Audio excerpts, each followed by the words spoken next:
Hello, আসসালামু আলাইকুম everyone. আমার নতুন আরও একটি ব্লগে তোমাদের সকলকে ওয়েলকাম করছি। আশা করি সকলে অনেক ভালো আছো এবং সুস্থ আছো।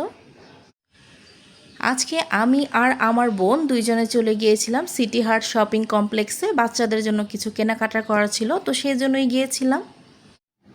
এবার আমার মূলত শপিং করতে একটু লেট হয়ে গিয়েছিল, কারণ যেহেতু টাঙ্গাইল থেকে এবার একটু দেরিতে আসা হয়েছে, তাই শপিংটাও করতে একটু বেশি দেরি হয়ে গিয়েছিল। আমার বোন ওর বাচ্চার জন্য পাঞ্জাবি কিনবে আর কিছু ওয়েস্টার্ন ড্রেস ওর মেয়ের জন্য কিনবে। এজন্য একটা পাঞ্জাবি স্টলে চলে এসেছিলাম। ঘুরে ঘুরে পাঞ্জাবি দেখছিলাম যে কোনটা ভালো লাগে, কোনটা নেওয়া যায়। আর এখানে কয়েকটা সুতির ফ্রক দেখছিলাম। আর যেহেতু গরম পড়ে গেছে, গরমে কিন্তু বাচ্চারা সুতির জামা কাপড়ই পরতে কমফোর্টেবল ফিল করে। আমাদের প্রায় মোটামুটি ভালোই শপিং করা হয়ে গেছিলো, তো কিছু ড্রেস কেনার বাকি ছিল, এজন্য আজকে চলে এসেছিলাম সিটি হার্টে।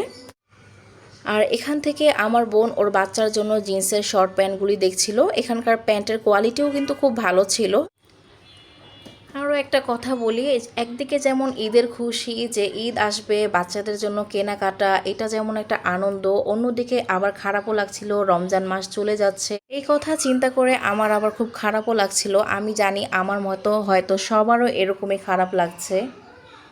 আর এবার আমার কাছে মনে হচ্ছে রমজান মাসটা খুবই দ্রুত চলে গেল। এই তো মনে হলো সেই দিন রমজান মাস শুরু হলো, আর দেখতে দেখতে রমজান প্রায় শেষের দিকেও চলে আসলো।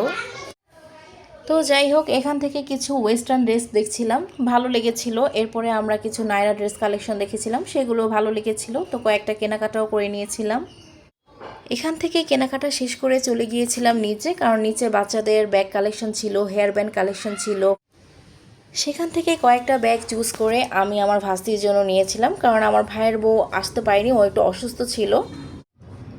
এই জন্য আমাদেরকে বলেছিল ওর জন্য ব্যাগ চুজ করে আনতে। এরপরে আমরা কেনাকাটা শেষ করে চলে গিয়েছিলাম বাসার দিকে। তো ওকে বন্ধুরা, আজকে এ পর্যন্তই। দেখা হবে আবার নেক্সট ডেতে। আল্লাহ হাফেজ।